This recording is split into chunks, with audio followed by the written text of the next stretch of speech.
Molti mi conoscono dei presenti. Io oggi mi presento come Don Abbondio, un vaso di coccio fra due vasi di ferro, perché accanto a me ho due massimi esponenti della musica, non solo sarda. Il professor Marchionni, che parla per primo, è il più grande specialista di organo che abbiamo in Sardegna, insegna al conservatorio ed è anche contemporaneamente un finissimo, un pregiato filologo della musica sarda, di cui oggi sicuramente ci darà un saggio esemplare. È inutile dire che molti musicisti, alcuni musicisti, del conservatorio si dedicano meno male anche alla musica sarda, e questo è un bene, perché la musica sarda finora è stata negletta dai grandi studiosi, mentre c'era bisogno di approfondirla. Io, per quanto riguarda me, ho approfondito il tema esclusivamente come etimologo, tutti mi conoscete come tale, cioè glottologo, etimologo, specialista in etimologie. E così, tenendo conto che ho dovuto scrivere un'intera enciclopedia sulla civiltà dell'antica Sardegna, ho dovuto approfondire anche questo tema, un tema difficilissimo. Io meno male mi sono limitato alle etimologie, per le quali sono stato aiutato molto e volentieri dal professor Veplano, che poi presenteremo dopo, il quale è il massimo specialista mondiale, scusate, sto misurando le parole, di canto a tenore e non solo, della musica sarda in generale.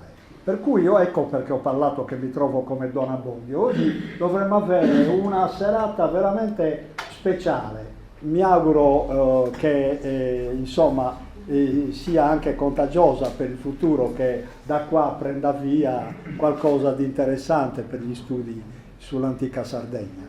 Prego il professor Marchionni. Grazie e buonasera a tutti. Grazie al professor Bedola, al professor Montalbano per questa occasione di approfondimento molto importante e interessante. Prima di cominciare vorrei dire che questa sera ho un'opportunità alquanto difficile per me, parlare di un'epoca così lontana, un'epoca che rientra nell'immaginario collettivo, per la quale i documenti musicali sono veramente pochi, e quindi per accompagnare questo nostro viaggio nella musica dei nostri avi dovrò chiedere in prestito informazioni a altre discipline, l'archeologia soprattutto, per cominciare. In quanto io da organista e compositore sono più abituato a parlare di questioni tangibili della musica, analizzare le partiture e le composizioni musicali scritte. Entriamo in un ambito di tradizione orale, per i quali i documenti non sempre sono facilmente leggibili, e soprattutto l'iconografia ci dà degli spunti di riflessione da ricondurre al nostro tempo, cercheremo di capire insieme quale retaggio è ancora presente in epoca moderna e contemporanea di un'epoca così lontana. I musicisti nuragici più famosi che sono giunti fino a noi sono sostanzialmente due, e sono due bronzetti: il bronzetto di Genoni e il bronzetto di Ittiri. Come vedete da questa immagine, abbiamo qui alla mia destra il bronzetto fotografato negli anni 50, come era l'origine, poi è stato rovinato e attualmente tende un restauro che gli consenta di tornare agli antichi splendori. Raffigura un suonatore che elegantemente tiene e porta alle labbra un corno, quello che è stato identificato come corno. La bellezza di questo bronzetto sta nel fatto che alcuni studiosi hanno tentato di riportare all'epoca moderna, di cercare un collegamento tra questo bronzetto e quella che è la società sarda dei secoli successivi. C'è chi vede in questo bronzetto un suonatore militare che incita alla battaglia i guerrieri. Anche a me pare questa interpretazione un po' troppo vicina alla romanità. Preferisco l'interpretazione di Giovanni Liliu, che vede in questo suonatore di corno un antenato nuragico di quella figura così importante nelle comunità sarde, la figura del banditore, colui che passa nelle piazze e al suono potente del suo strumento richiama l'attenzione dei cittadini, dei paesani per enunciare un bando. In noi si et adagustum bando, si diceva anticamente, figura ancora presente in Sardegna nella fino alla metà del Novecento. Presente sicuramente nell'immaginario collettivo, tanto che un grande compositore del Novecento, tuttora vivente con il nostro contemporaneo Vittorio Montis, decide di cominciare una sezione del suo capolavoro sinfonico intitolato Remote prigioni del tempo proprio col suonatore di corno, immaginando un banditore che passando nelle piazze del paese raccoglie, raduna le persone per iniziare la festa. E qui sentiamo proprio il suonatore di corno, il banditore, con la sua antica funzione di richiamo. Anche Ennio Porrino, nel suo capolavoro teatrale Sciardana, inizia nel preludio sinfonico presentando un tema, un leitmotiv dell'opera proprio con questo strumento. Non sappiamo se Porrino conoscesse questo Bronzetto, anche se questa immagine che vediamo degli anni 50, Porrino compone Sciardana e rappresenta Sciardana alla fine degli anni 50 ai primi anni 60, quindi probabilmente c'è un collegamento. Sicuramente lo conosceva Vittorio Montis quando scrive questa meravigliosa parte sinfonica del suo brano. La possiamo ascoltare.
Dopo un inizio così travolgente con il banditore che richiama gli altri musicisti, sentiamo il canto a tenore che richiama il ballo alla festa.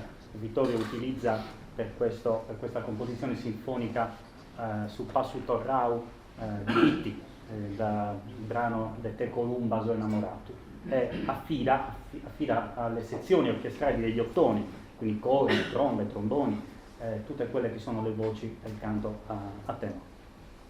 Il secondo Bronzetto, forse ancora più famoso, che ci racconta di un'epoca passata dei musicisti così antichi è il Bronzetto di Ittiri, celebre, chi si occupa di musica, chi ha studiato la musica popolare e soprattutto il repertorio delle Launeddas, sa bene quanto sia importante questo documento. Importantissimo perché questo suonatore, come vedete, imbocca uno strumento tricalamo, uno strumento a 3 canne, assimilabile alle nostre Launeddas, alle odierne Launeddas. Ma qual è l'aspetto più interessante? L'aspetto interessante è che questo bronzetto risale al VI-VII secolo a.C. In tutti i libri di storia della musica, quelli anche più importanti che usiamo nei conservatori, c'è scritto che la polifonia nasce in Europa intorno al X secolo d.C. Quindi insomma c'è un lasso di tempo piuttosto elevato tra il VI a.C. e il X d.C. Ovviamente c'è da fare una precisazione, perché nei libri di storia della musica si parla di polifonia scritta, quindi quella ricerca musicale che ha condotto alla composizione, alla scrittura della musica. In Sardegna la scrittura musicale non è mai esistita, la tradizione orale ha sempre condotto e portato i musicisti a tramandare oralmente benissimo tutti i pensieri musicali e le forme musicali. Però è significativo che tra quello che avveniva in Sardegna in epoca così remota e quello che poi è avvenuto in Occidente, in Europa, nello specifico a Parigi con la scuola di Notre Dame, in ambito polifonico ci sia un lasso di tempo così ampio. Perché? Perché chi si occupa di storia della musica, di musicologia, sa bene che una civiltà che scopre, che sviluppa gli strumenti musicali, è già una civiltà di per sé avanzata.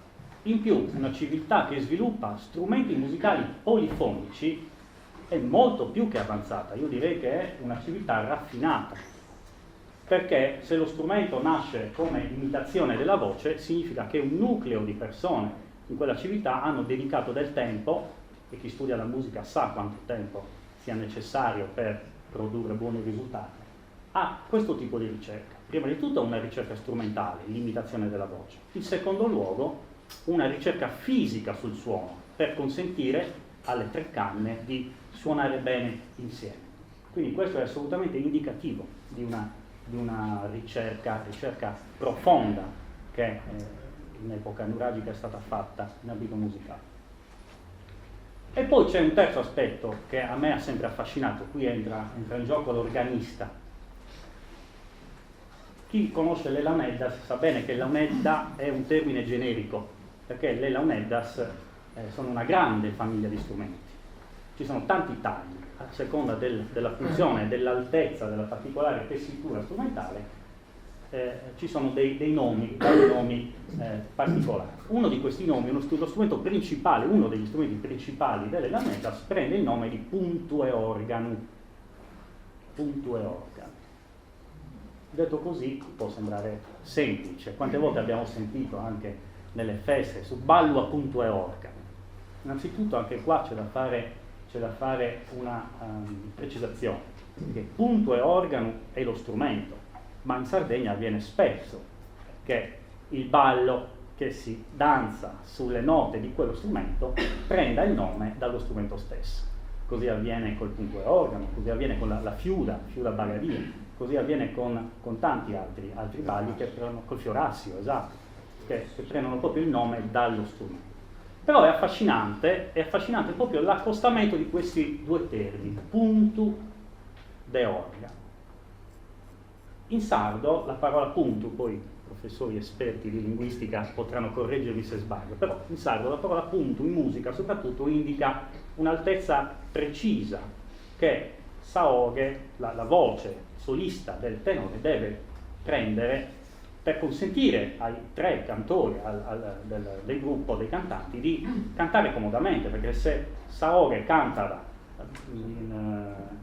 troppo alta, la mezza voce, poi che è la voce più acuta del tenore, si affatica. Al contrario, se la voce principale prende un tono troppo basso, è il basso a non muoversi liberamente. Quindi su punto su punto da saoghe, chi pesa da saoghe deve essere assolutamente perfetto e preciso. Questo termine è passato anche allo strumento, tanto che con la parola puntu negli strumenti si identificano proprio le particolari accordature e le launeddas danno il nome anche a questo nostro particolare taglio, puntu de orga. Ma il bello è l'accostamento, perché se puntu è una parola tipicamente sarda, della musica sarda, l'organo è lo strumento della Chiesa, è lo strumento di chi ha cercato anche di imporre il proprio potere sulla cultura dei sacri e a livello musicale di musica sacra è stato fatto in maniera a volte anche prepotente. Come mai questo accostamento? È molto affascinante perché evidentemente, come dice Salvatore Dedola nel suo interessante libro, chi ha influenzato chi? È stato il colto a influenzare il popolare o il popolare a influenzare il colto? Evidentemente c'è stata una compenetrazione, una fusione di diversi elementi colti che sono arrivati al popolare, ma anche popolari che sono arrivati al colto. E proprio questo particolare strumento delle launeddas, chiamato punto e organo, è la chiara rappresentazione di questo.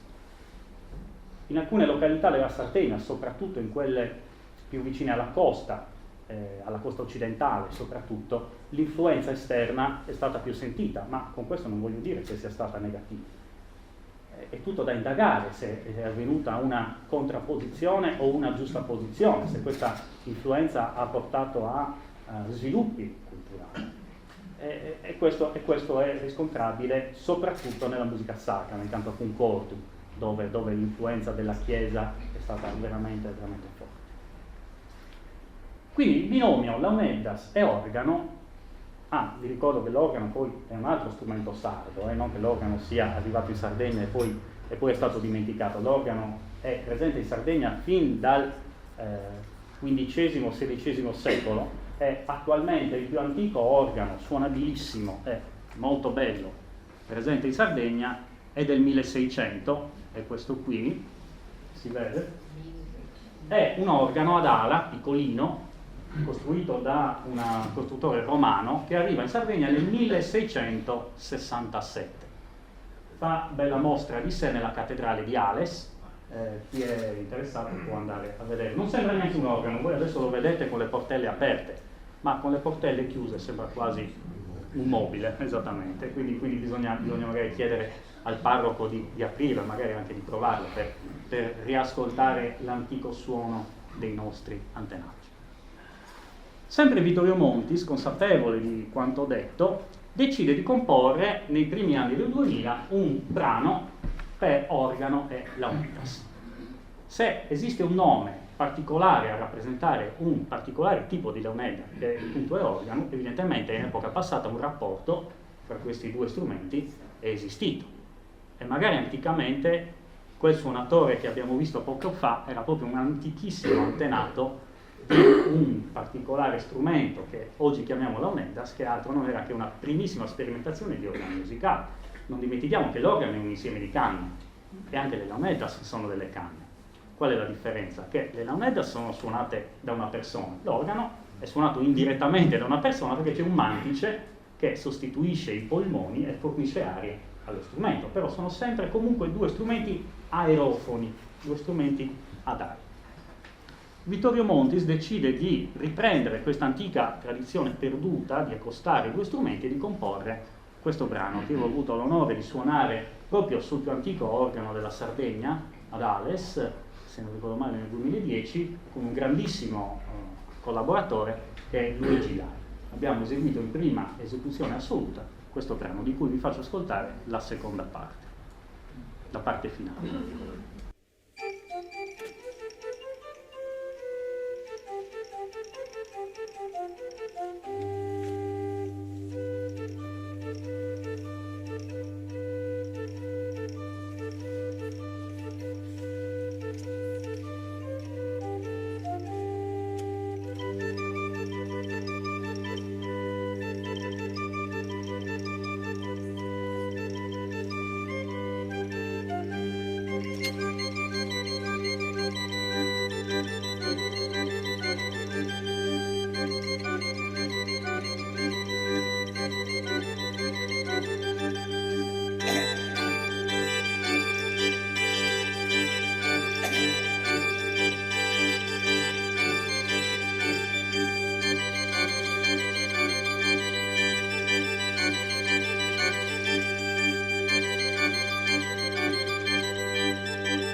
Viga, come avete sentito il pezzo è piaciuto veramente tanto, soprattutto questo. Come? Ales, la cattedrale di Ales, sì. Sì, il pezzo è piaciuto tanto, questo accostamento sonoro che è inaudito, perché noi non abbiamo mai avuto la possibilità di ascoltare le Leonidas affiancate all'organo. Abbiamo constatato che è un risultato veramente meraviglioso. Cito quanto scrive Salvatore De Dola. Si fa un gran parlare oggi sulle origini rivolte della musica, o al contrario sulle origini popolari, quasi che i due capi si possano districare. Impossibile. I due fenomeni hanno sempre vissuto in simbiosi.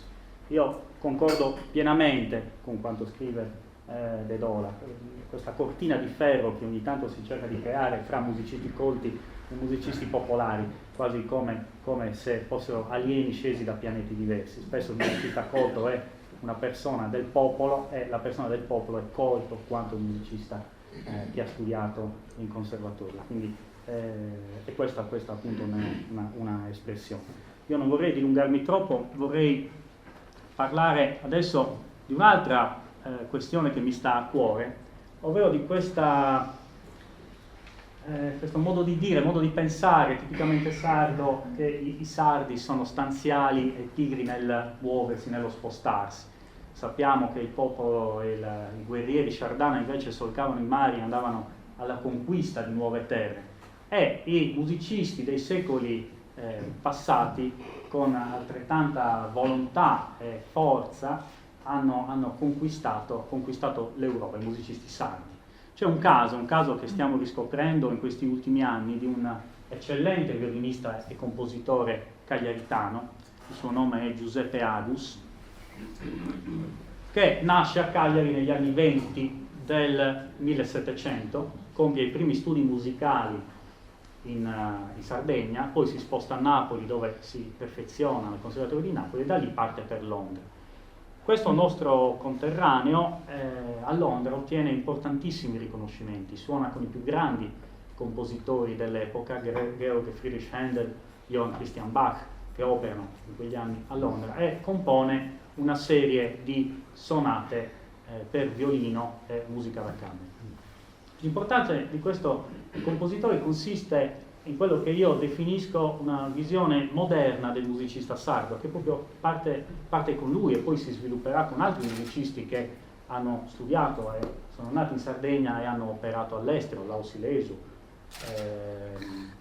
Giuseppe Anedda, grandissimo suonatore di mandolino, Ennio Porrino, ugualmente tanto dedito allo studio della musica sarda, ovvero musicisti che hanno sviluppato un linguaggio musicale loro coevo, alla moda anche se vogliamo per il loro tempo, sempre con lo sguardo rivolto al passato. C'è una bellissima immagine di Lau Silesu, questa fotografia, anche lui musicista assolutamente inserito nel suo tempo, ma come in questa fotografia con lo sguardo all'indietro, rivolto alle origini.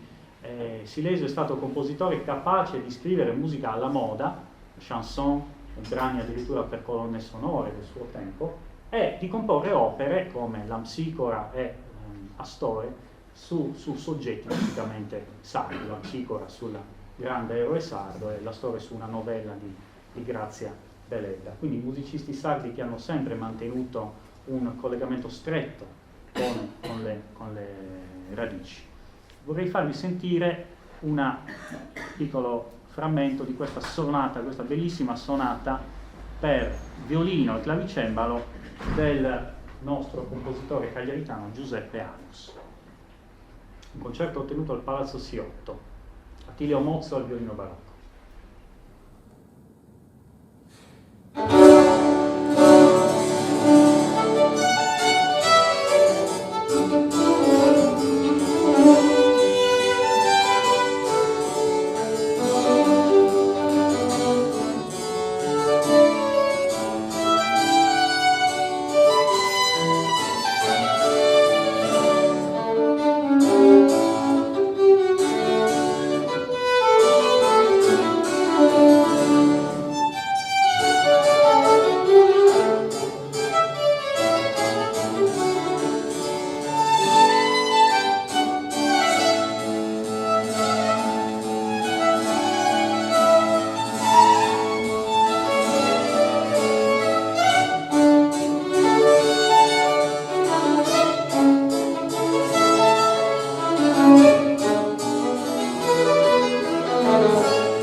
sentiamo, come potete sentire, è musica assolutamente barocca. Musica assolutamente barocca, potrebbe essere scritta da un compositore francese, da un compositore tedesco, invece è scritta da un compositore sardo nella prima metà del 1700. Quindi i musicisti sardi sono grandi viaggiatori, lo è stato Agus, lo è stato Silesu, lo è stato Anedda con il suo meraviglioso mandolino, addirittura Giuseppe Anedda veniva definito nella sua epoca come il Paganini del mandolino, cioè un paragone assolutamente straordinario per un solista, per uno strumentista. E lo è stato anche Ennio Porrino, che compone, come ho detto all'inizio del mio intervento, il suo grandissimo capolavoro teatrale di Sciardana, Uomini dei Nuraghi. Lui non aveva dubbi sul fatto che i Sciardana fossero i sardi.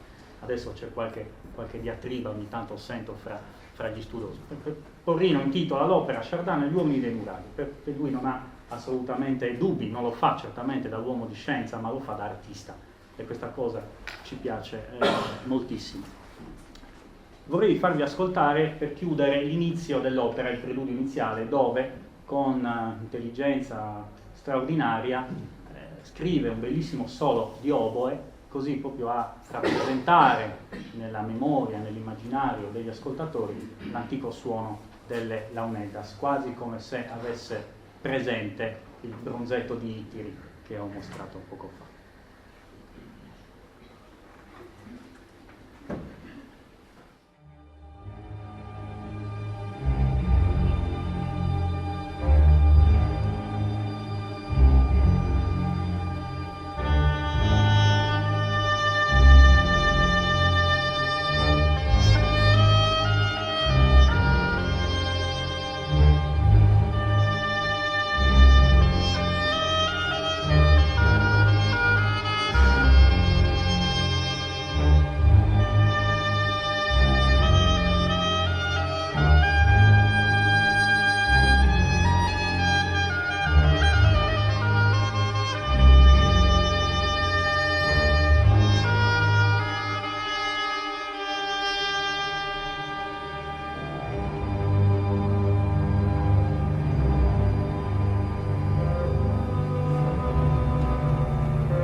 Grazie per l'attenzione.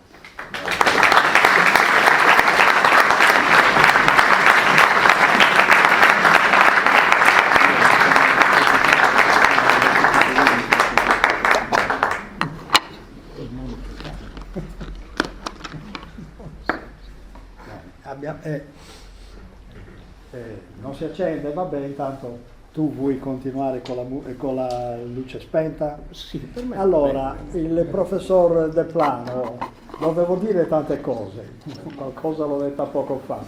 e non ha bisogno di presentazione. Insisto a dire che a mio avviso, e non solo a mio avviso, è considerato il massimo esperto che abbiamo al mondo sulla musica sarda e con specializzazione specifica sul canto a tenore, che è di estrema importanza. Oggi non so se lui si sosterrà proprio su questa materia, però voglio dire, su questa materia ha scritto parecchi volumi. In questo momento non ho l'elenco, non ve lo posso dire, però ha riempito tutti i vuoti che finora esistevano su questa materia. Ha detto molto oltre i vuoti, perché ha specificato cose che nessuno mai al mondo aveva intuito sul procedere profondo della musica del canto a tenore. Bene, io gli lascerei la parola perché non saprei cosa aggiungere. Dopo questo prologo io parlerò sicuramente bene del libro di Tore.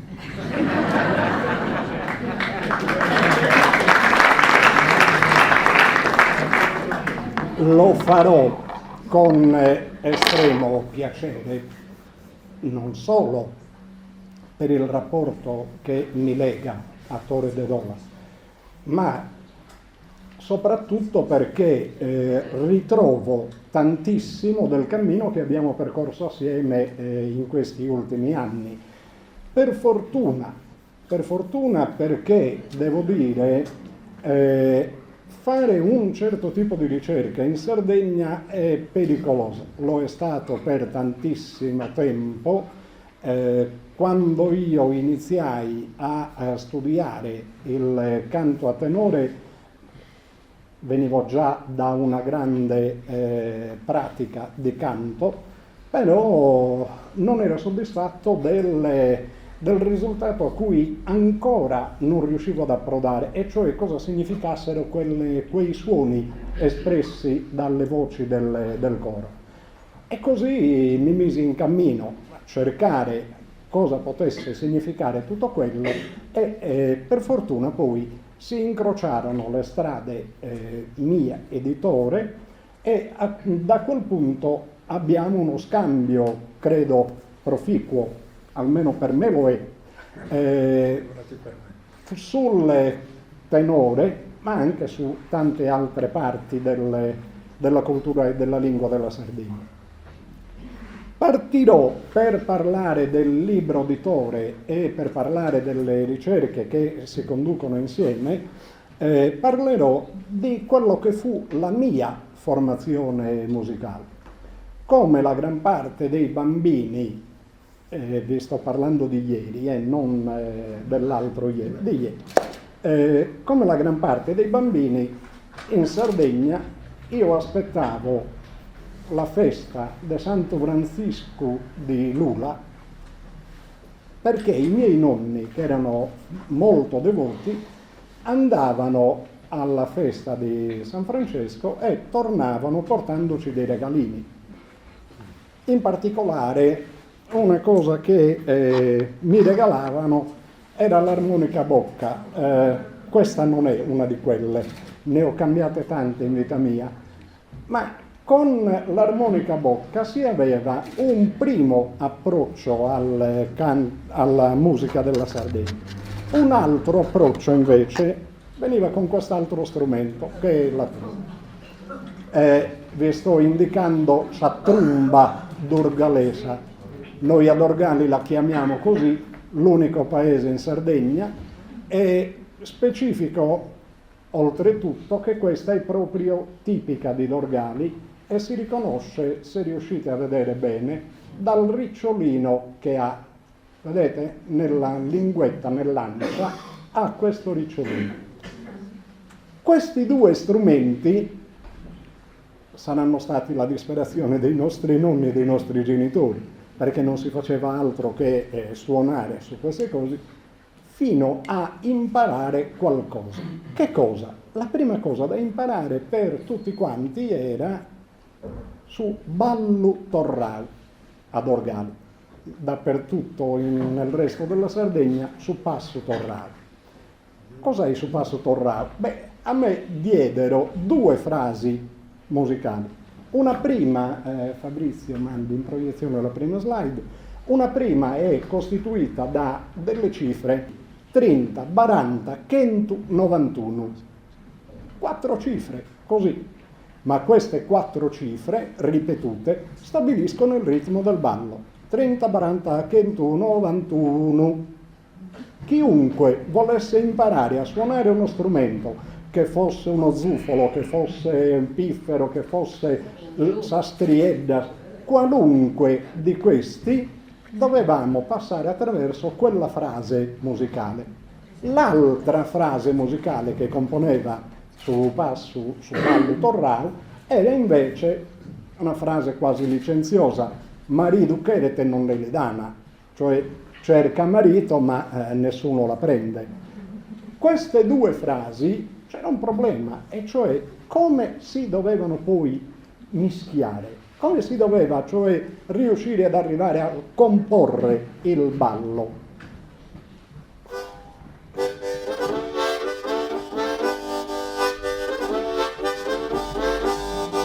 Questa è la prima frase.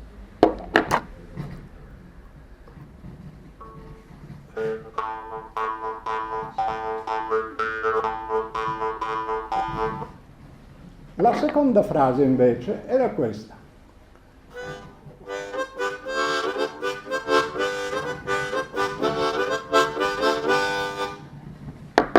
E nella tromba era questa.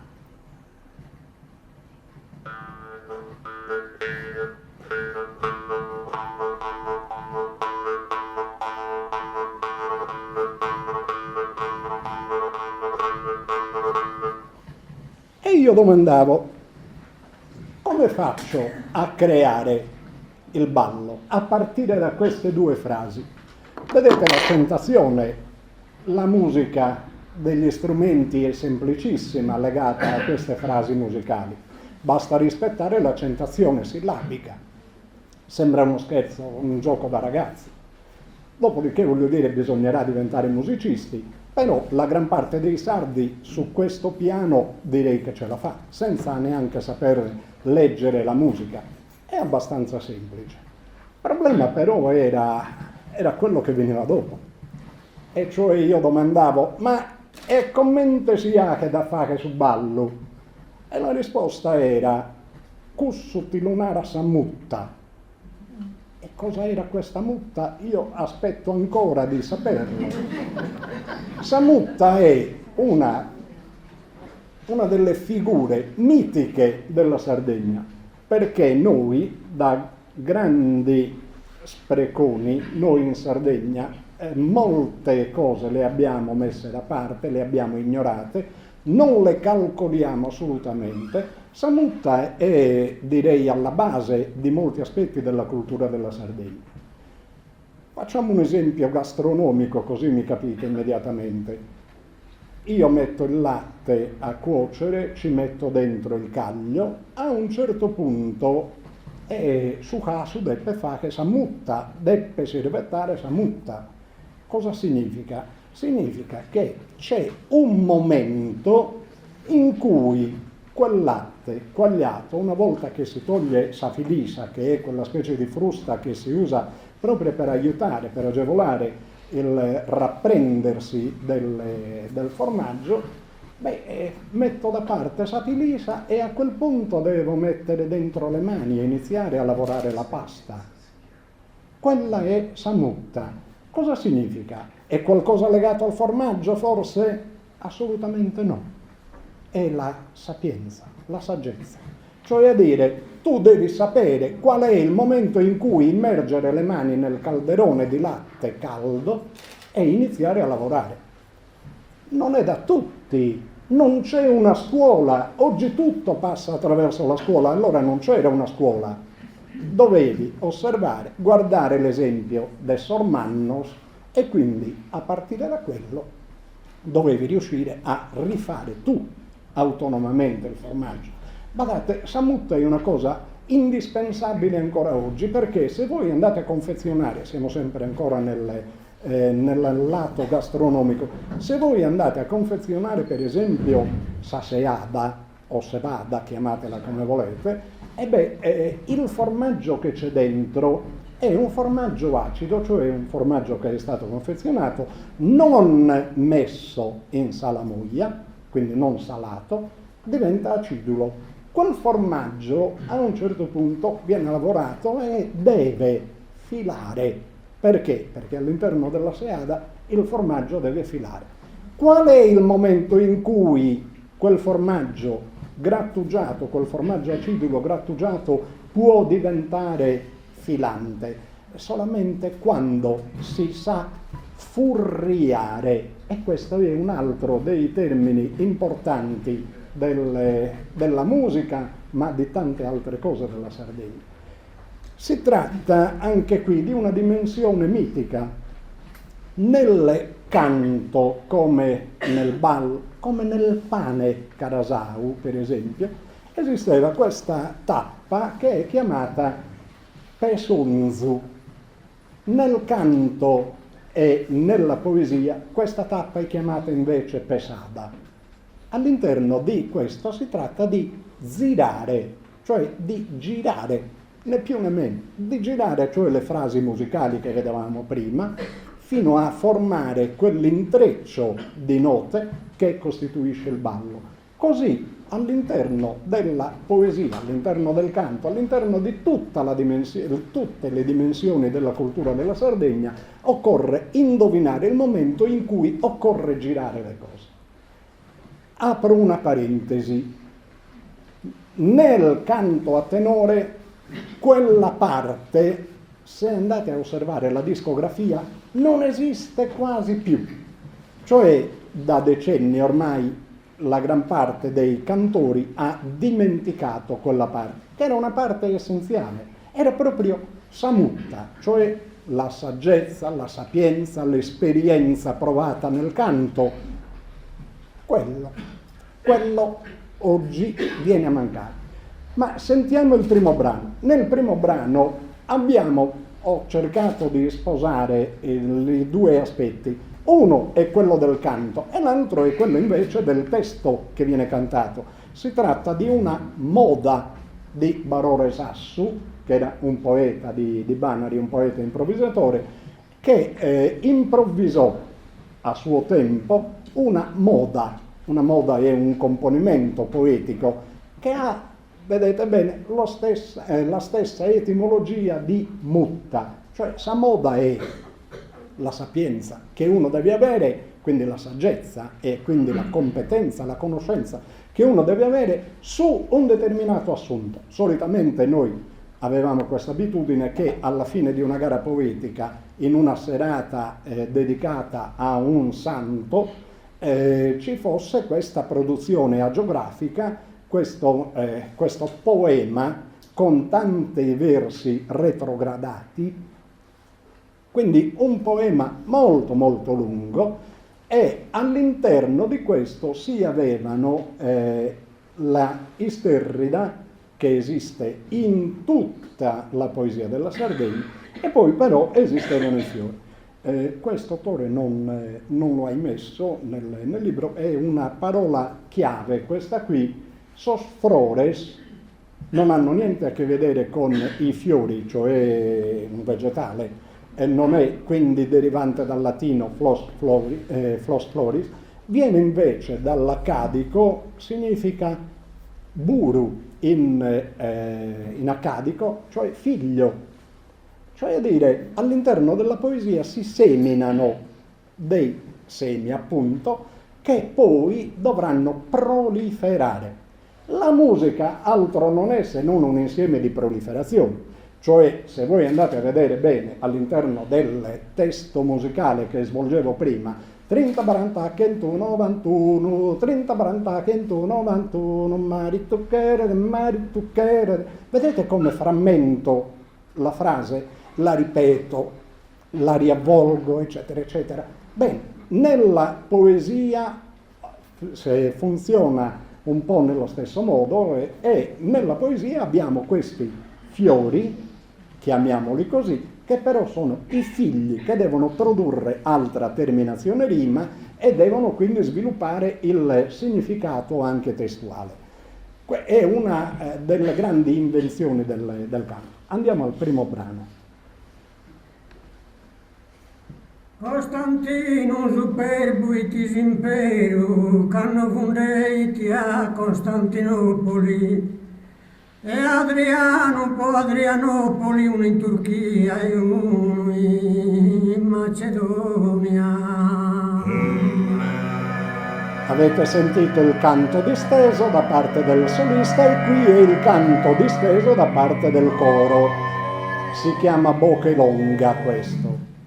O Filippo han fondato a Filippopoli, po' Atena sull'umene di Atene, po' Ciro a Colonia e Cirene, po' Babele sull'umene Babilonia. E cosa zirada?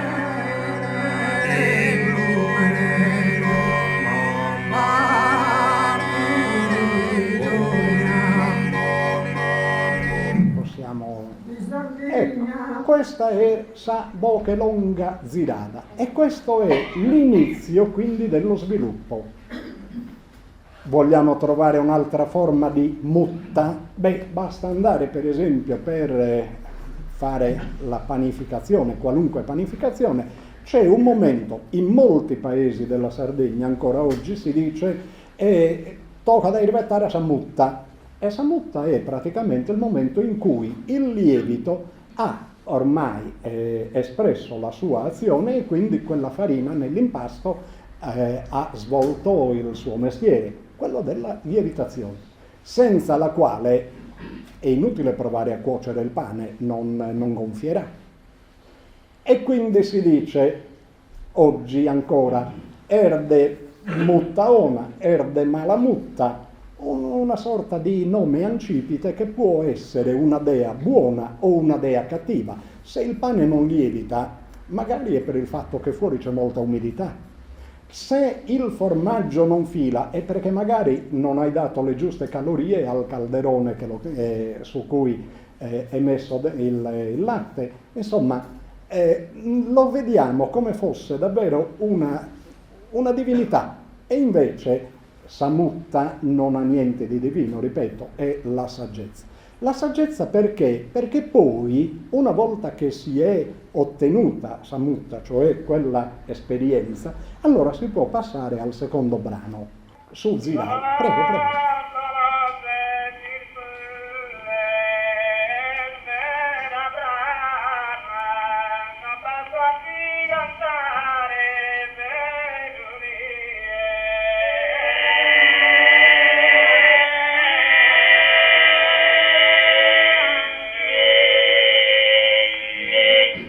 Ed ecco come invece viene elaborato adesso con l'accentazione sulle sillabe.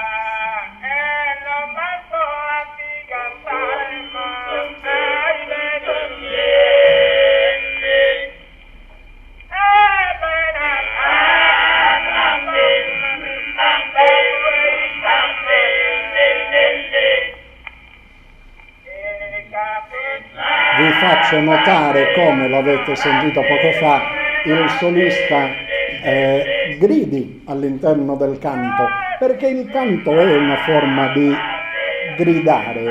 Amen. Vorrei che questo lo otteneste per uno sviluppo successivo. Bene, questa è la figura quindi della mutta, che è quella che dovrebbe consentire ai sardi di fare musica, di fare formaggio, di fare poesia, di fare il pane, di fare il tutto. Tutto ruota intorno a Samutta. Mutta che oggi noi usiamo addirittura con uno spostamento semantico notevole per indicare altro, cioè per indicare l'umore delle persone. Mi permetterete una licenza. Comare Sebastiana è trista e de malamutta. Cosa vuol dire per voi? Che è triste ed è di brutto umore, di pessimo umore. Poi te ne donzi brutta, ma li manca sa banana. ecco la licenziosità della strofetta. Ora, tenete conto, nella musica della tradizione ricercare samutta era cercare l'esperienza e attraverso l'esperienza riuscire quindi a cantare. Questo ci dice che cantare in Sardegna era una cosa seria, non era passare il tempo, per quello c'erano tanti momenti certamente, ma cantare era un qualcosa di serio perché il canto, proviamo a ricordarcelo, il canto è sempre qualcosa che è rivolto al divino. Poi oggi ci viene difficile pensare questo, ma il canto era una delle prime forme di preghiera. E qui passiamo ad un altro segmento invece della ricerca di Dedò. Io ho iniziato a cantare a tenore quando avevo 14 anni e a 14 anni non mi ponevo certo il problema che dentro il canto a tenore ci fosse la religione. No, per me proprio questo era di là da venire, era lontanissimo. Per me l'importante era stare in compagnia con le persone con cui appunto fare canto e questo significava tutto, era la socializzazione. Invece però c'era un aspetto che era davvero indelicato, e cioè cantare significava provare le corde vocali. Provare in sardo non significa fare la prova, significa danneggiare le corde vocali. E io ci provavo ad imitare il canto degli adulti, no? Provavo questo, imitare il canto degli adulti alterando il timbro. Sentiamo il terzo brano, poi vediamo cosa è. A, E, I, A, E, Puoi interrompere. Forse l'avete sentito anche voi su YouTube, l'avete riconosciuto? Vi ho appena fatto ascoltare la mummia del Similan, Ötzi. Sì, non è roba mia, non sono io che gorgheggio, è la mummia del Similan, cioè Ötzi, al quale è stata ridata voce perché è possibile far vibrare le corde vocali e avere quindi il sistema vocalico A, E, I, O, U. E vi domando, avete sentito bene? Ma voi pronunciate A, E, I, O, U oppure pronunciate A, E, I, O, U come lui? Da qui c'era la ricerca del timbro. Questo timbro, che non ha nulla di naturale per noi oggi, probabilmente era il timbro naturale di Ötzi, ma io non sono d'accordo su questa teoria. Perché? Perché significherebbe che un tempo, cioè 2000 e passa anni prima di questa nostra epoca, le persone avessero questo tipo di linguaggio. Io non sono disposto a crederlo. Però è vero che sul mistero del canto a tenore, cioè dell'origine del canto a tenore, qualche problema si pone. Perché il canto a tenore altera quelle voci? E da qui ci sono le ipotesi sulla nascita del canto a tenore.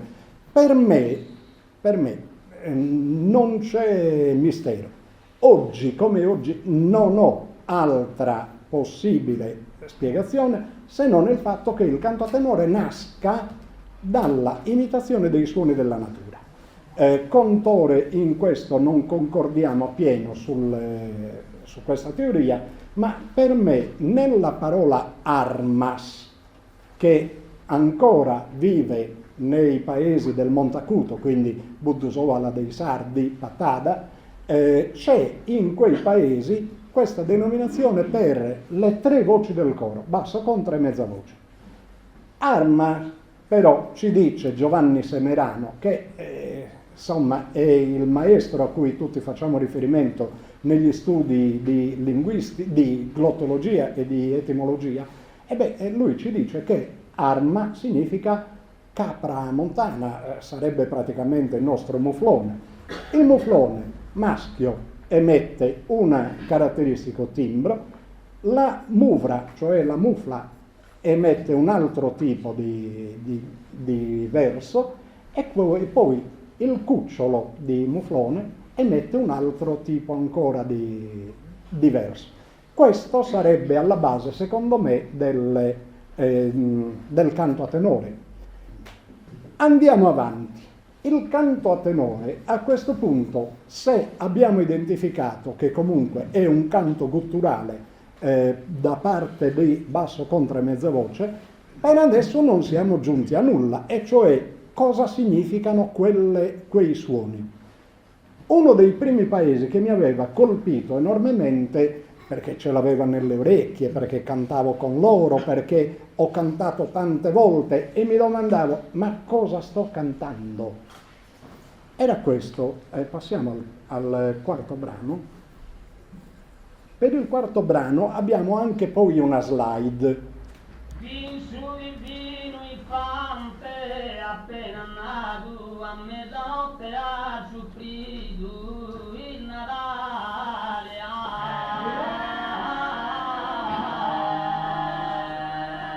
Sentite questo ra ra ra ra ra ra ra ra ra ra, bim bam bam. Si tratta del coro di Lodé.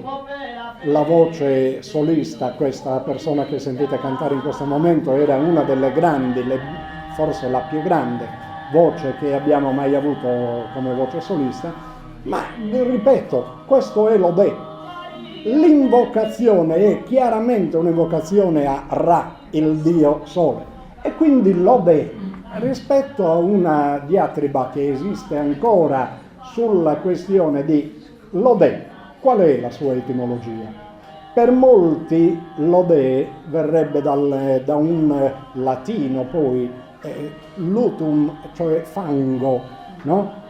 Assolutamente no. Guardate bene, Lodé viene da lu, che significa splendente, divampante, e de, che è invece il creatore. Quindi il canto di Lodé non è altro che un canto al Dio creatore, e ce lo abbiamo testimoniato proprio dal nome Ra, che sta dentro in maniera ridondante al massimo grado nella voce longa. Questo era uno dei primi passi per capire il canto a tenore, e quindi le sillabe che tutti quanti continuiamo a definire non significanti, non senso del canto a tenore. No, il canto a tenore era un canto, dicevo prima, di natura religiosa. Dopodiché la chiave di volta io l'ho ottenuta nel Turturino di Orosei. Su ballo a passo Turturino di Orosei è quello che veramente contiene un tesoro di inestimabile valore, perché questo ballo, che sul piano strettamente musicale non è che sia così ricco, ha però al suo interno intanto il nome Turturino, che non ha niente a che vedere con la tortora, ma proprio nulla in termini assoluti. Ha invece poi un canto omoritmico da parte di basso, contra e mezza voce, tutti e tre insieme cantano le stesse desinenze sonore, e ve le faccio ascoltare e vedrete in proiezione la slide con il significato sia del nome Turturino e poi delle desinenze sonore.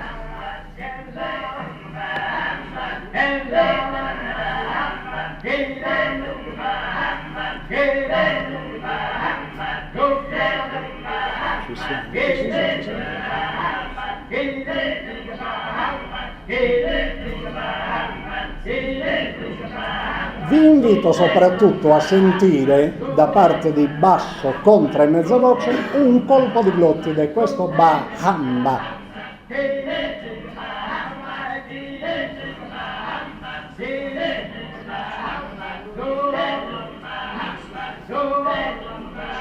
Ecco, io credo che possa essere sufficiente. Avete visto poi sulla slide quale sia il significato non solo del nome del ballo, ma anche poi il significato del testo musicale creato da basso con 3 mezze voci, e cioè Dio sommo, regalaci l'armonia nel suono. Io ho questa interpretazione, con Tore differisce di un minimo l'interpretazione di questo, ma su una cosa io sono più che sicuro, che qui abbiamo sentito bene il colpo di glottide, quello che solitamente i linguisti ci hanno sempre detto appartiene ai 9 più 1, si è aggiunto poi l'Odine come altro paese del colpo di glottide, cioè quella fascia di comuni che vanno da Uliena, Orgosolo, Mamoiada verso la Barbagia, no? E io dicevo, no, veramente il colpo di glottide in Sardegna è diffusissimo. Nel canto a tenore di Orosei abbiamo avuto il canto a tenore e lo hanno mantenuto da chissà quanto tempo. Proviamo a vedere da quanto tempo. Beh, se un canto è dedicato, come nel caso che abbiamo appena sentito, a un Dio sommo, questo certamente, se proviamo a trovare una spiegazione in latino, in italiano, in greco, non riusciamo a trovarla, mentre avete visto che, servendoci della lingua sumera, della lingua accadica, abbiamo una traduzione precisa del significato di quella frase musicale. C'è una cosa, Tore mi dice, il colpo di glottide, insomma, si può vedere se c'è, non c'è. Io vi propongo a questo punto un altro brano, sempre di Orosei, ed è un altro di quelle preziosità del canto della musica sarda, che ci consente addirittura di andare indietro nel tempo di molto. Vi chiedo di fare estrema attenzione perché qui il colpo di glottide non lo sentite. Se invece lo sentite, per favore segnalatemelo. Andiamo con il sesto brano. Video.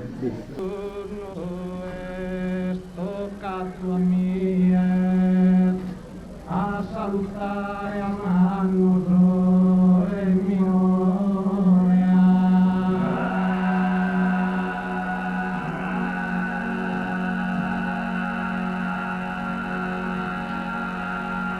È sempre la bocca longa, quindi l'inizio. Adesso sentirete, fra qualche battuta, sentirete come invece il coro basso contro mezzovoce si esprima con dei suoni che sembrerebbero non significanti anche quelli.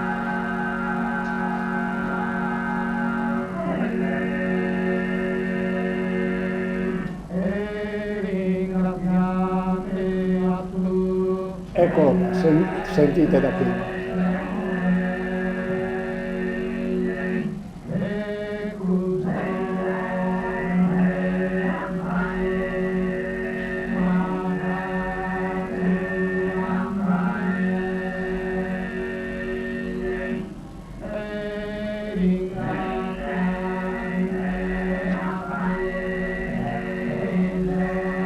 Puoi far vedere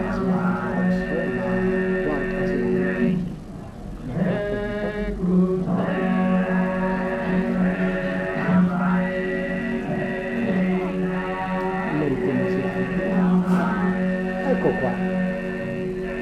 Vedete bene che i suoni che vengono emessi parlano di Dio. L è il Dio che noi abbiamo avuto in Sardegna per millenni certamente, e poi oltre a L abbiamo invece Amba, e questo Am è il Dio Toro, il Dio Toro. Ora questo chiamiamolo ritornello, anche se improprio, questo L Amba Ye è un'invocazione al Dio Toro. C'è una forma di commistione forte fra quello che è El, il Dio della Bibbia, e invece Amba, cioè il Dio Toro. Questa commistione non mi ha ancora permesso di acclarare quando è nata, ma nel canto roseino questo è scolpito non solo nella voce seria, ma in tutte le altre forme di canto. Cioè, se voi ascoltate, per dire, la voce notte antica, abbiamo prima un modo di cantare in cui chiaramente c'è un'invocazione al dio Luna di origine sumera, c'è poi El, quindi il dio sommo della Bibbia. Poi però in una seconda fase di sviluppo sentirete nuovamente le ambaye, e quindi si torna all'invocazione al dio toro. Non solo, lo ritroviamo anche nei mutos, lo ritroviamo anche in sollellere, lo ritroviamo in Suballu Brincu. Suballu Brincu ugualmente mantiene questo le ambaye. Questo è il canto a tenore che possiamo datare a questo punto almeno del secondo millennio prima della nostra epoca. Come dire che nella religione, nel canto a tenore, siccome in baronia ancora, Aurosei in particolare, troviamo questo termine, sarvoches corsattas, significa in accadico voci rifinite nella forgia, cioè a dire come fosse metallo. Certamente, per dire quello che riprendo da Fabrizio, la civiltà nuragica aveva una finissima cultura musicale, tanto da pensare, se noi lasciamo questo canto non abbiamo bisogno della scrittura.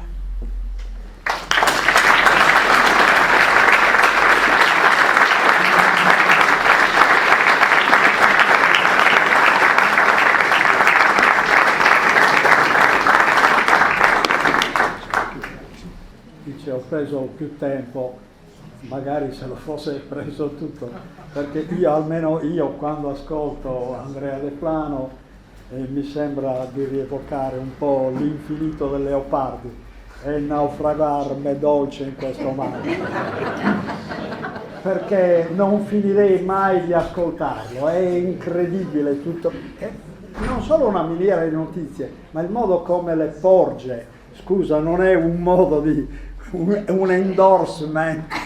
No, è il ringraziamento perché ti ho trattato bene. Io sarò molto più breve, anche perché non voglio rubare tempo, dato che seguo le mie slides e mi siedo direttamente. Andrea De Plano non vi ha detto poco fa, ma proprio perché aveva mille cose da dire, perché lo sa ovviamente, questa mutta e questa moda, cioè ha il referente babilonese Mudu, che significa saggio, la saggezza appunto, di cui lui parlava, perché la lingua sarda è tutta la lingua più antica, la lingua sarda è antica per definizione, e nella sua immensa antichità ha i referenti ultimi proprio nel sumero e nell'accadico, col quale si annovera anche il babilonese, l'assiro, eccetera, in più le altre lingue, ebraico, aramaico, eccetera. E io mi fermo proprio su quelle lingue perché sono il fondo della nostra ricerca, del nostro sapere, della nostra civiltà. E oggi vorrei parlare, però, siccome parlare della musica antica della Sardegna è veramente non si finirebbe mai, io oggi mi fermo soltanto sul canto, su canto d'Orrau e su canto dei Sei, che è tipico del sud Sardegna, anche se si ritrovano in forme un po' diverse questi canti anche nel nord Sardegna. Io come etimologo mi fermo esclusivamente alle etimologie. Torrau viene dall'accadico turru, restituire, restituzione. E da qui capite che la parola è molto antica ed è tipicamente sarda, cioè si conserva in babilonese ma anche in sardo, mentre in italiano abbiamo un perfezionamento, chiamatelo, con una modifica della parola, con l'epentesi della N, tornare in italiano, tornare, restituire, eccetera. Questa epentesi della N, questa inserzione in mezzo alla parola della N è tipica non solo dell'italiano, ma anche del sardo, in migliaia di parole sarde, per cui è un fenomeno mediterraneo, diciamo, no? Tirrenico ma anche mediterraneo. Su canto torrau, per cui da noi ha questo significato, il canto che si restituisce, cioè che rimbalza, quello che poi vedremo veniva chiamato dai greci amebeo, cioè il canto di restituzione.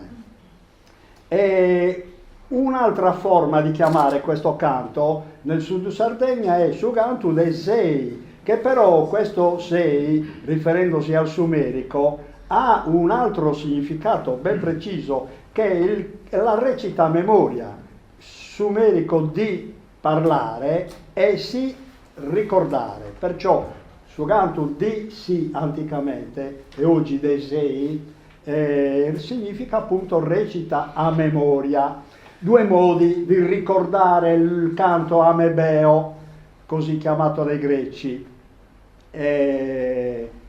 L'uno e l'altro sono cantati tramite ismutetus, qui nel sud Sardegna, ma la parola originaria non è mutetu ma mutu, perlomeno il nucleo basale della parola e del concetto in sé. E lo ritroviamo nel nord Sardegna, che, badate bene, deriva proprio dal sumerico, che significa congiura cantata, cioè lotta cantata, insomma, no? Dal sumerico mu, suono, e tu, congiura, mutu. E il mutetu è una sua forma ampliata concettualmente, dove si mette anche etu, che significa letteralmente parlare per incantesimi, sempre in sumerico. Per cui questo parlare per incantesimi riferito al mutetu è di enorme importanza, perché fa riferimento ovviamente alla cantata in sé, cioè il canto originariamente era anch'esso una forma di incantesimo riferito in questo caso al divino, perché giusto quanto diceva il professor De Plano, tutti i canti dell'alta antichità erano riferiti alla divinità. Però sembrerebbe paradossale, però non solo, ci arriveremo fra poco. Scera. Questa parola scera l'ho scoperta io appunto nei miei studi, cioè viene confusa con una pronunzia scera nel sud Sardegna, significa risposta, invece no, deriva proprio dal babilonese sheru, che però in babilonese significa canzone. Però guardate cosa succede in sumerico, cioè io molte volte ho parlato della commistione tra sumerico e accadico, qui non voglio parlarne, poi ho tutto spiegato nei miei libri. C'è la base originaria il sumerico. In sumerico questa parola ce lo ritroviamo nella agglutinazione di she, richiamare, invitare, più ra, to beat, insomma, detto in italiano sfidare, prendere a pugni, rompere, frantumare, uccidere persino. Per cui Scera nell'alta antichità, 5.000 anni fa, ai tempi dell'uomo come l'uomo delle nevi, come l'hai chiamato, Similauno, perché Ötzi era un uomo di 5.000 anni fa, quando si parlava nel Mediterraneo la lingua sumerica, quando si parlava quella lingua, Scera il sumerico significava sfida, invito a dilaniarsi, letteralmente. Guardate bene questi concetti di violenza, perché nell'origine c'era proprio questo concetto nell'alta antichità, che evidentemente proveniva anche dal fatto che nell'alta antichità si era divisi tribalmente, per cui la violenza fra tribù era sempre di moda, però ecco, il concetto dell'ostilità era insito anche nella musica, però ci ritorneremo dopo su questo. noi dobbiamo vedere ampiamente tutto questo fenomeno nella sua nella sua grande vastità mediterranea, ma non solo, perché ci ritroviamo gli stessi fenomeni anche nella cultura dell'antica India. Cioè noi, per intenderci, abbiamo il Psalterion, detto alla greca, cioè la raccolta dei salmi biblici, che sono 150, composti tra salmi e inni. Però nel Rig Veda, per esempio, abbiamo 1028 inni, sono tutti inni quelli, tutti rivolti alla divinità, sempre rivolti alla divinità, come nel Salterio. Cosa succede nel Salterio e nel Rig Veda? Che si trovano due cori che cantano in stile antifonale alternativamente, cioè replicando l'uno all'altro in ogni momento e in ogni luogo. Chiaramente questa replica antifonale aveva un suo significato peculiare che non stiamo qui a verificare, perché ogni popolo ebbe il proprio genio nello sviluppare questi canti, questi stili antifonali. Antifona in greco significa letteralmente canto contro, letteralmente, anti, contro e phonos, canto. Per cui il canto antifonale è proprio quello che si fa reciprocamente un coro contro l'altro. Poi invece abbiamo il responsorio, come voi sapete, che è un botta e risposta tra coro e il solista, cioè il solista che intona, che dice la sua frase e poi il coro dei fedeli gli risponde. E questo è un fenomeno tipicamente mediterraneo, ma non solo, ce l'abbiamo in tutta l'Eurasia. Questo canto restituito, il canto amebeo, sugantu torrao, eccetera, è vecchio come il mondo, è vecchio. Noi abbiamo un primo accenno, prendendo sempre dalla letteratura mediterranea, abbiamo il primo accenno in Omero, dove abbiamo però nell'Iliade canto 18, abbiamo una scarna descrizione di due pastori che seguono a passo veloce le loro vacche e pur col passo veloce suonano la siringa, cioè il flauto di Pan, l'organo attuale, la siringa che sapete come è fatta, con le canne degradanti, però tutte unite. Ecco, figuriamoci, c'è il canto, la musica responsoriale in questo caso, era espansa nel Mediterraneo dappertutto. Noi dopo Omero la ritroviamo tipica e ben spiegata nel ditirambo greco. Il ditirambo sino ad oggi nessuno era riuscito a capire che significasse letteralmente, lo vedete nella slide. Dal ditirambo nacque niente meno che la tragedia greca in origine non era altro che un botta e risposta tra corifeo, cioè capo del coro, e il resto del coro, oppure tra due cori che si cantavano reciprocamente, sempre cantate le loro battute, si cantavano reciprocamente delle considerazioni, dei pensieri profondi, delle considerazioni morali sulla vita. Da qui nacque la tragedia greca. Vedete che significa il ditirambo? Significa gruppo, letteralmente gruppo di cortigiani che giudicano il letto di canne.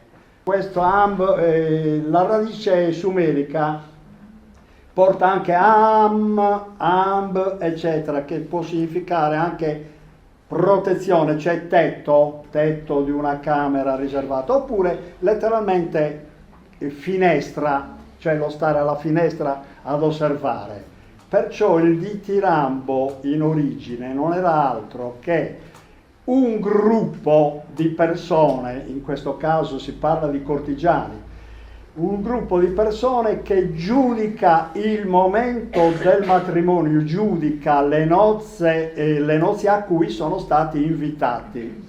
questo giudicare proprio il letto di canne proprio fa anche ridere, perché evidentemente è un modo per dire che erano lì presenti, sia pure ascoltando, non dico guardando con gli occhi, erano lì presenti per sentire che casino facessero le canne mentre loro stavano, gli sposi stavano nella camera da letto.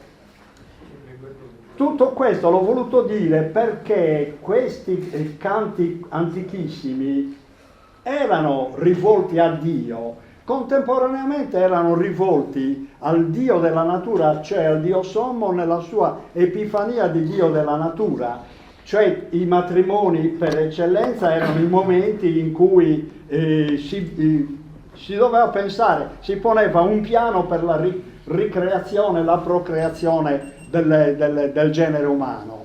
Per cui era una cosa serissima il matrimonio nell'alta antichità, bisognava fare figli e bisognava fare i massimi auguri alla sposa, principalmente alla sposa che doveva generare.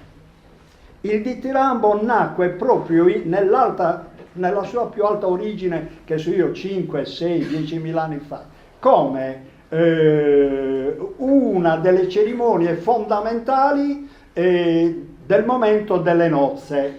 Sempre ci si riferisce ovviamente alle nozze tribali. I fescennini, che invece ce li ritroviamo nel Lazio, anche questa è una parola mai capita dagli studiosi. Si dice che derivi da Feschennium, un paesino, un borghetto rurale del Lazio che non si sa neanche dove fosse. In realtà non è così, come vedete dall'etimologia.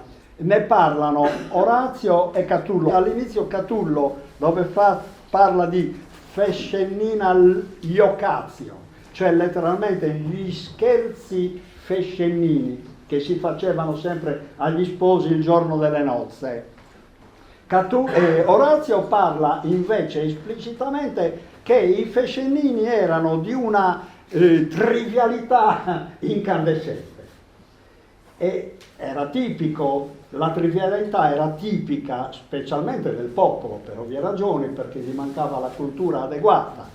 Non era sempre così, però badate cosa significano i fescennini. Pesh, discendenza,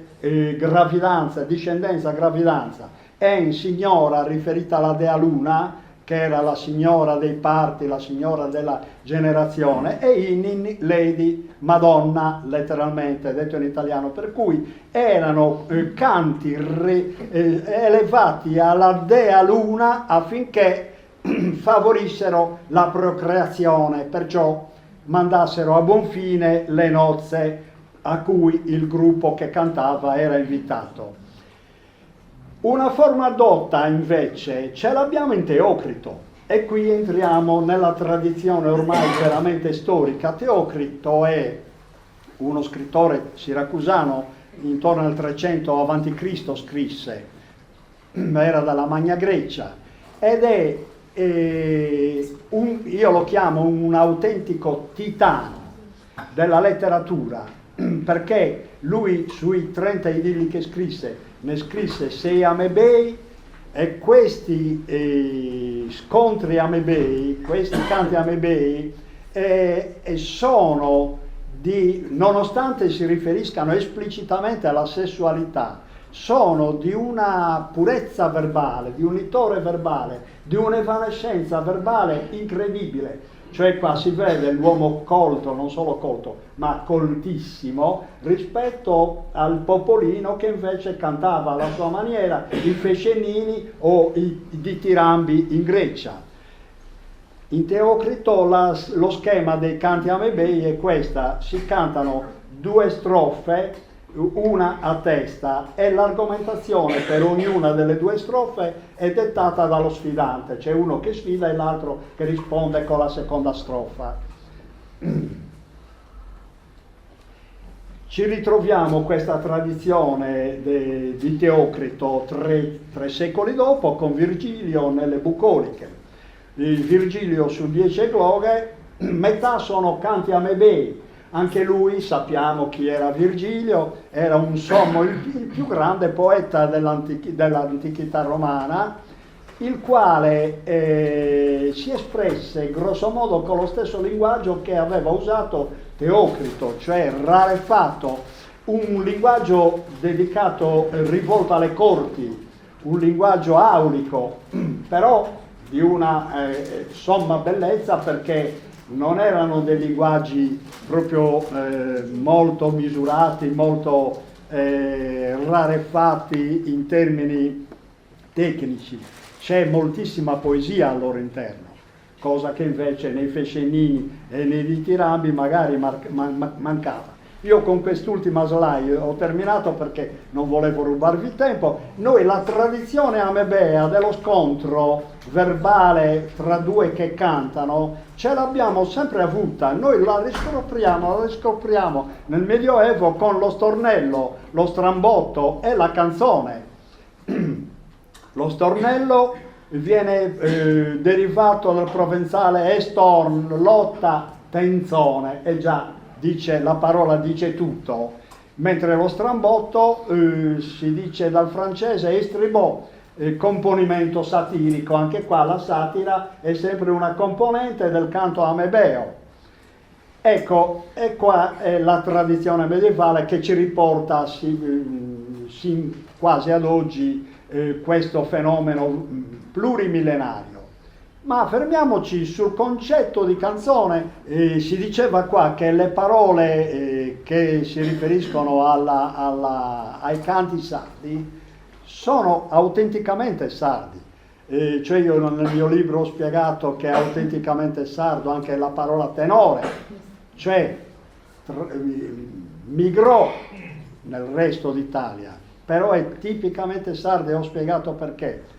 E così è anche la canzone. La canzone la ritroviamo in Sardegna, presa dal sumerico catum, parlare, portare novità. Il canto è colui, era recitato da chi portava le novità, con la solita epentesi della N all'interno.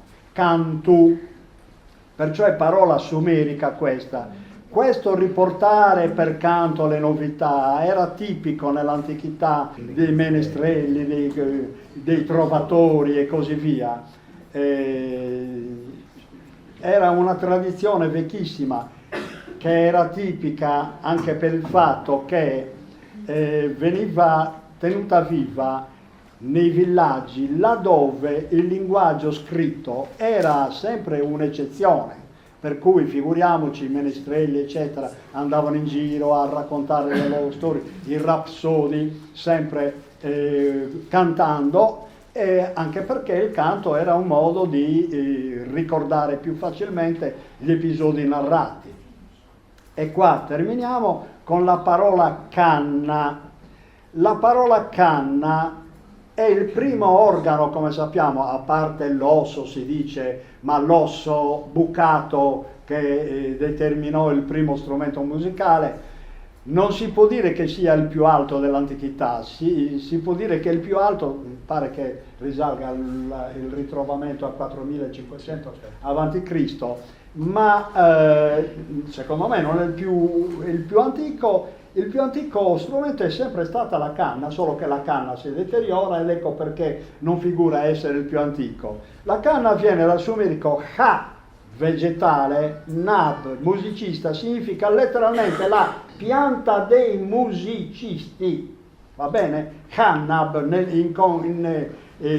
agglutinandosi le due parole in sumerico fanno Kannab, poi sappiamo che certe finali sparivano. È la pianta dei musicisti per eccellenza. Ce la ritroviamo la canna anche nella parola accadica, canu, da cui il cognome sardo canu, appunto, mentre da canna viene il cognome sardo cannas. Sono due cognomi similari, convergenti, però hanno radici diverse. Ecco, io avrei terminato, spero che siamo rimasti